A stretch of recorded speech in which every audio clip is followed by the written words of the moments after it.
Good evening to you. You cannot deny there is so much happening in Christchurch, particularly in the central city. So I thought it was time to get back into the studio, Nicky Wagner. And Lynched starts right now.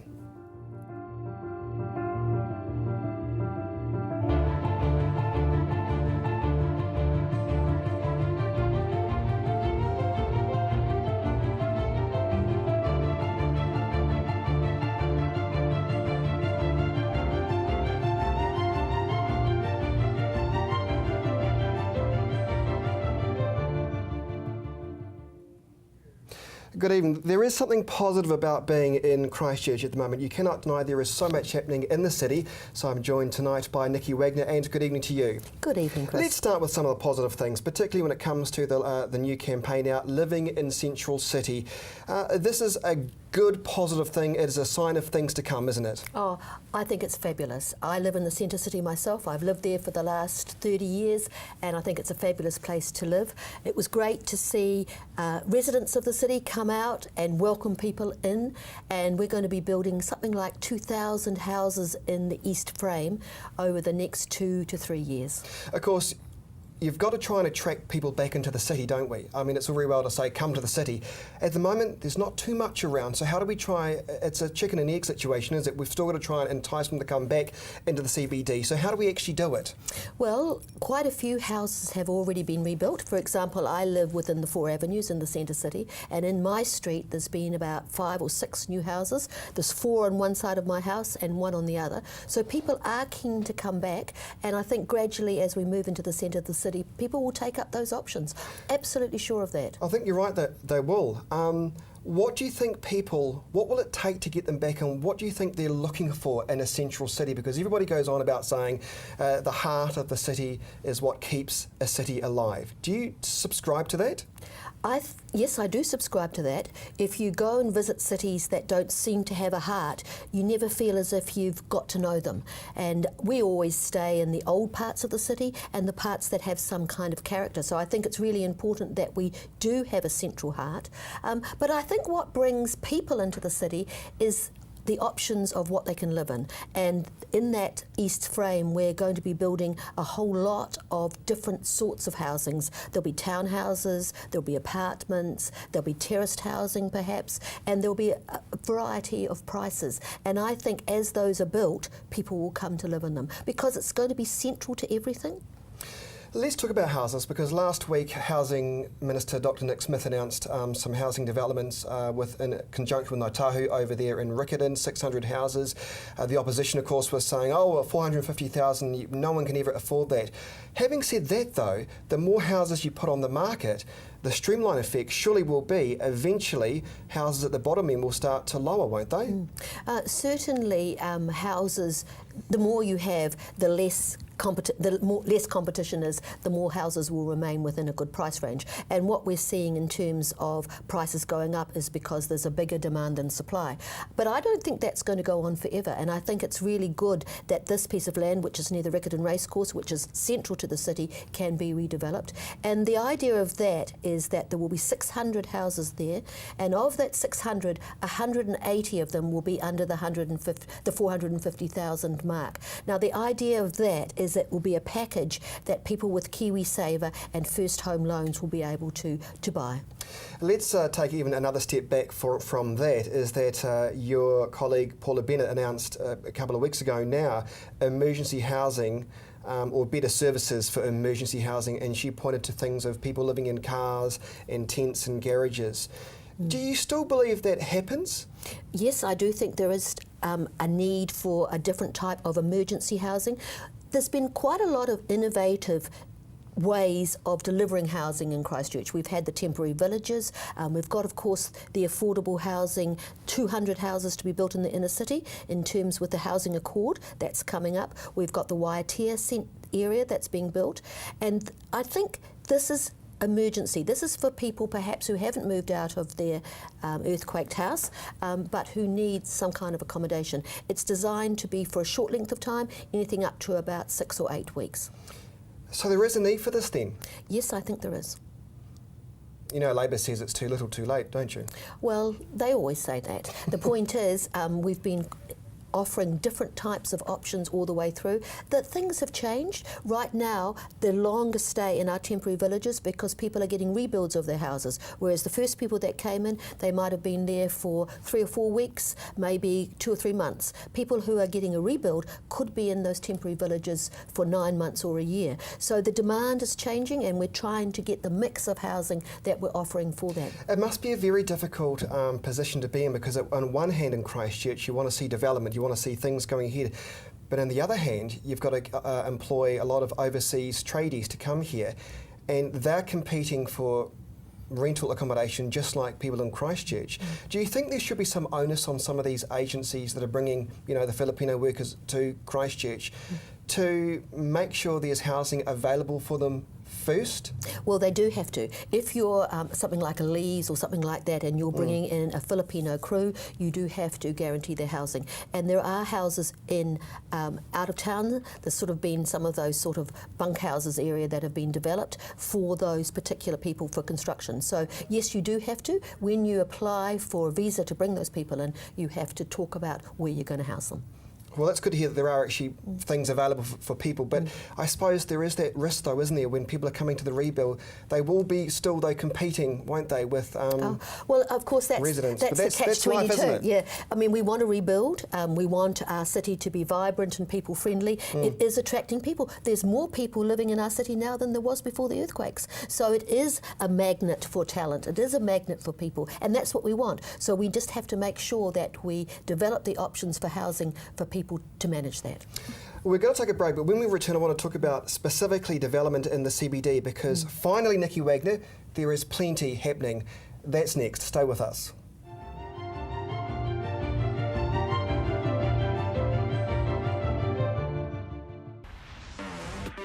With all the latest innovations in the world of technology, Shift has everything you need to stay informed and in the know.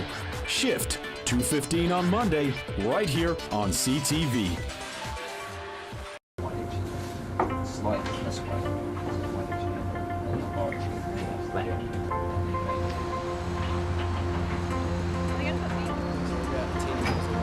Opus is recreating the heart of Canterbury. From large-scale projects to commercial buildings. Your design, your vision. Opus.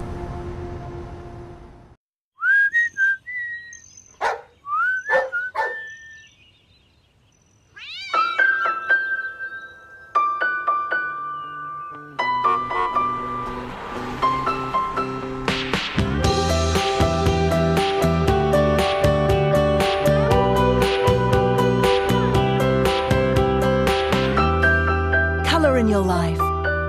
Colour Steel, the roof of New Zealand.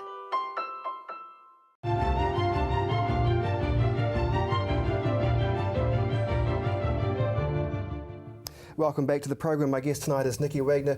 Nicky, in terms of development in the city, I do want to touch on that, and I know people tell me off for talking about it because there's houses, yes there are, that need to be rebuilt, but I think it's very important to acknowledge the amount of physical progress I'm now seeing as a resident of Christchurch in the central city, particularly with obviously the golf thing that's so easy to say that I know, but there's the Casual Square that's nearly going ahead. We've got the Triangle Centre that will eventually be built as well, and of course you've got the crossing. There is a sense that 2015 is the physical sign of progress that we've all been wanting. Don't you agree? Oh, absolutely. There has been a lot of development on the outskirts of the centre city. We've had the Victoria Streets, and we've had the Lincoln Roads, and we've had the Oxford Terrace, but now we're looking at inside that area that's got the frame on either side. And as well as that, there's also the Casual Square, which is the housing for government departments that are coming in. So there's an enormous amount. Some of it's going to be finished this year, a lot of it's going to be finished early in 2016, and the rest of it by the end in 2016. In terms of that Casual Square precinct, they will also have a bit of retail space underneath at the bottom, will it? Yes, there's two big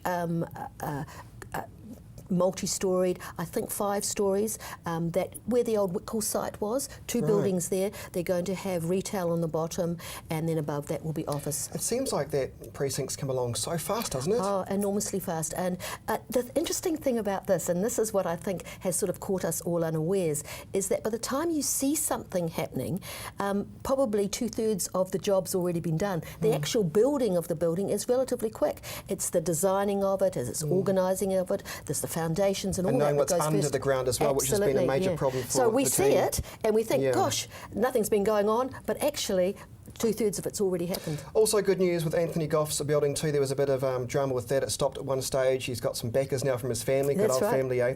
So that's all back in action again too, isn't it? In fact, you were visiting there today. Yes, I visited today and it is going to be stunning. It's got very high studs, it's got little wandering lanes, it's got interesting decks, it looks out over the river and of course to the west, so it gets that evening sun, so it's going to be a really wonderful place. But I'd just like to reflect on what you said there. It was the Goff family that's underpinned the terraces. But when you look at all these other developments that are happening, they're all Christchurch families. You've got the Carter family at the crossings, Glassons, Nick Hunt, who's doing Cashel Square. We've got Steve Collins, who's built the beautiful blue building along the river. So what we're seeing is the families of Christchurch investing back into the future. And I think that's why we can feel quite confident we're going to get good buildings, because they're building legacy buildings.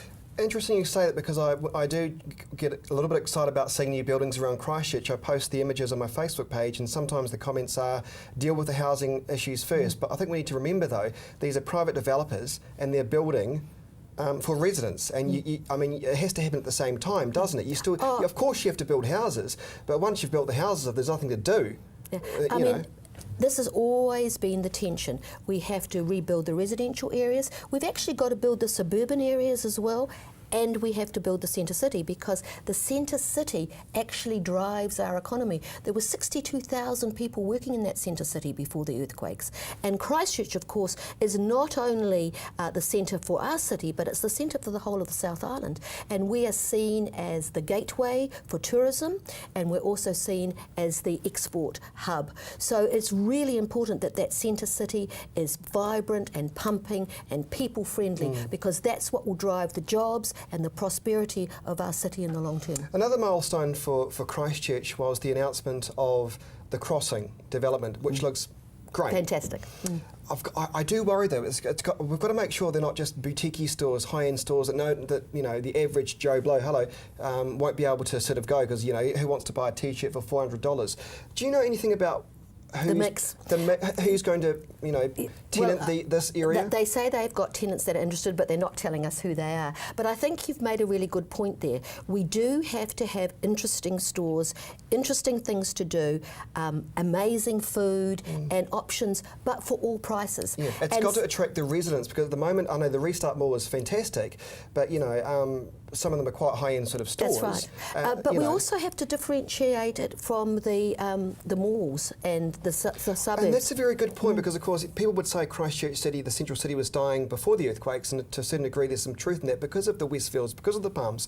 So it's a bit of a task, isn't it, for the developers? It's a matter of getting the balance right. And I thought it was really interesting when I was speaking to Anthony Goff today and looking at his beautiful restaurants and bars, and he showed us a picture and said, now of course they spill out onto the road and then the terraces go down to the river, and we're going to put big screens on the other side of the river so people will be able to come and sit and eat their lunch or eat their meal for free on these terraces and be part of the area and look at the films. So the point is that you don't necessarily have to go into the silver service on the top floor or even spend money in the bar. You'll be able to go on the public land and enjoy the ambience and the people friendliness. Which is good. That crossing development seems like it's been a long time coming. It seems like that really is putting a stake in the ground and saying this will really give Christchurch City a bit of a kick that it kind of needs, don't you think? Well, I think it's going to be complementary, because I also think that the Triangle Centre is going to be a really good retail option, and Cashel Square will have all those retailers that have probably been in Restart. Some of those, the idea of Restart was to keep those retailers in the area and continuing trading. So I think we're going to get a balance across there, and I hope, well, we have to get an interesting mix, because we certainly need to be unique. I think the city will be unique. The thing that really dominates the city for me is the Avon-Otakaro area. That's the river going right through. That will become our harbour side or our lakefront. And I think we're going to turn our city round to enjoy that and to have those really green, interesting public spaces. I want to talk about the Avon River precinct later on, but any ideas what's happened to the Vodafone building? Are the foundations in for that now? Yes, they've been working on the Good. Vodafone building. That's exciting because that connects us internationally. Correct. And we've got other people interested in other innovative options in that area. This is the Innovation Precinct. It's going to have a graduate school for computing. It's also got the new Wynyard group coming in and Kathmandu. So those areas are there. Plus there's bars and restaurants going in the old Twisted Hop area. So there's a lot happening in that area. And in fact, I go down there regularly where C1 is and also Brick Farm. And always in the weekend there are people around there having a good look. So that area, I think it's going to generate a lot of interest, and particularly for younger people and people who are thinking outside the square, which is what we want in our city. Some other anchor projects that are now starting to take great shape, dramatic shape, and I can't even believe this, Nikki Wagner. The bus exchange is on Yes, it's time, gonna if not slightly open, earlier. yes. Now that's looking great. When is that due to open? Probably May, April, May. End of April, beginning See, of May. that almost sounds soon. I can't believe I'm being optimistic about it. Well, you have to come to the opening. I'll have to if there's free food. I'll be there in a heartbeat. But not just that, the Justice Precinct. I was driving Yes. to work the other day. I can now see, the floors going up as well. I never thought I would get excited about seeing those buildings, but they are. It's exciting to see the Justice and the bus exchange. Can you give the viewers a bit of a sneak taste of what other major project, apart from the convention centre, that is yet we're going to start seeing that physical progress? I can see a man or a woman with their hard hat on. Well, we're doing a spade for the new music centre in Yes. the Arts Precinct. I think that's happening next month. Right. So that's going to really get up and running. The Metro Sports is the other area, over near the hospital. Yeah. There's also the Health Precinct, which is between the hospital and the city, and that's being redeveloped. But I think the thing that really excites me is the idea of the promenade that follows the river round. It's going to go past the boat sheds, then we're going to go to the Earthquake Memorial, the Bridge of Remembrance, past the terraces, have a drink there, carry on through Victoria Square, over to the Sculpture Park, which is past Victoria Square, round past where the old marae was, where the Poe is, down in Barbados Street, and then the Avon Loop down to Fitzgerald. Actually, before I forget to ask you, Nikki Wagner, this whole town hall, any thoughts on that? Because I'm getting mixed messages from the council. At one point I'm being told on the radio that the council hasn't ratified the deal. They're putting their feelers out for developers to fix it, whatever. And on the other hand, I'm being told, no, it's not a done deal. Then Leanne Dalzell tells me, yes, no, we are going ahead with it. Do you know anything? I don't know anything. All I know is the process is they've put out an expression of interest for repairing it, and that's shut, I think, about 2 weeks ago, and they'll be looking at the amount of money, and I think that will focus the mind on what can possibly happen. Whether they do or don't. So I think there is a wriggle room, isn't there? I think so, I think there is. Well, still to come on CTV's Lynched programme, we'll discuss the Christchurch Cathedral debate. I'm sorry to bring it up again, but of course with the architect Miles Warren looking at this now. Sir, I beg your pardon, Sir Miles. Do we like to look at that? We'll ask Nikki Wagner for her opinion next.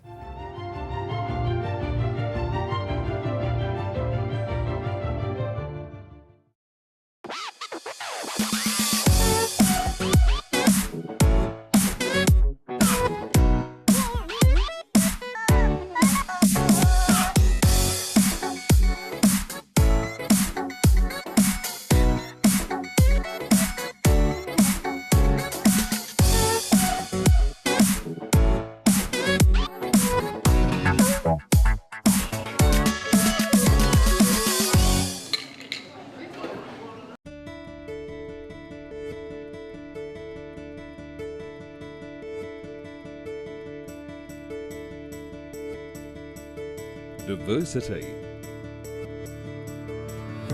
No deposit. Instant finance. Convenience. Open 7 days. Austin Motor Company. Drive It showcases the new arrivals to the motoring world, comparing and testing the latest models to discover which one is the best. Drive It, Sunday afternoons at 2:30, only on CTV.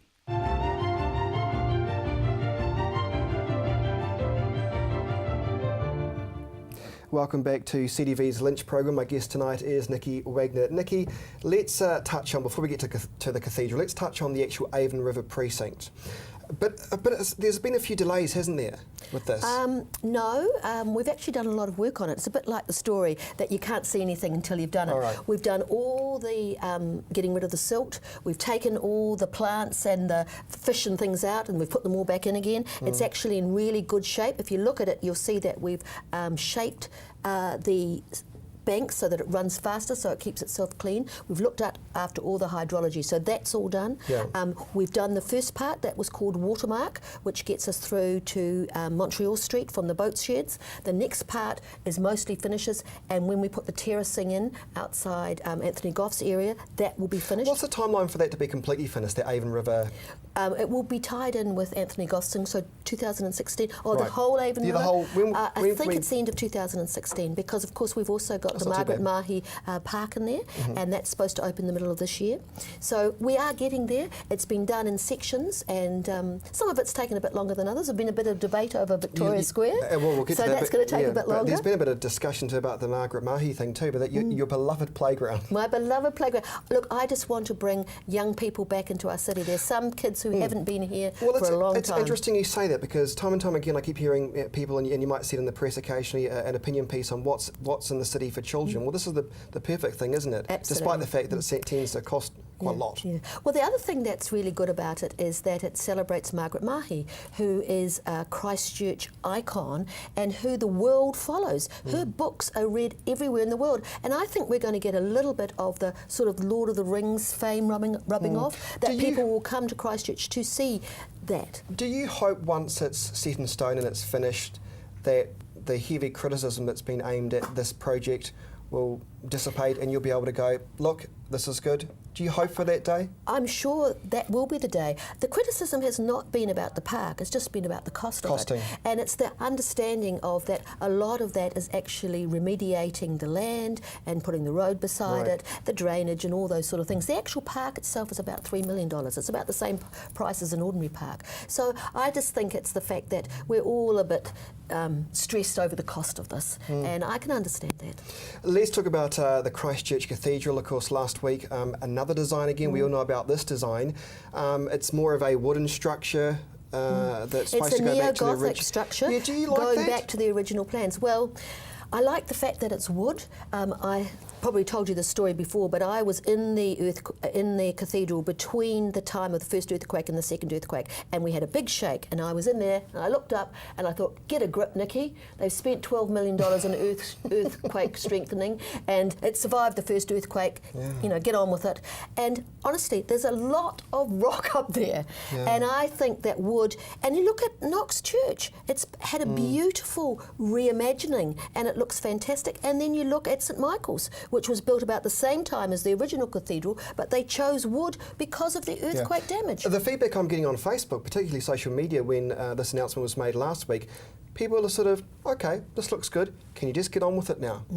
Look, I have to say I do admire the tenacity of the heritage campaigners. Do you think there'll be a place and time where they'll concede defeat and go, we get it, we understand, we've tried so hard, this isn't going to go our way, we're going to let the church get on with it? Or do you think they'll fight to the very, very end? Well, people are very passionate about this, and I respect that. Yeah, and I think the thing that's quite good about this design is it does have the structure of the original. Yeah. It has the rose window, it has the spire, it has that beautiful Gothic archway inside. So I think it does play back to that. I just like some good answer to come out of this, because I think people really want to see the rebuild start.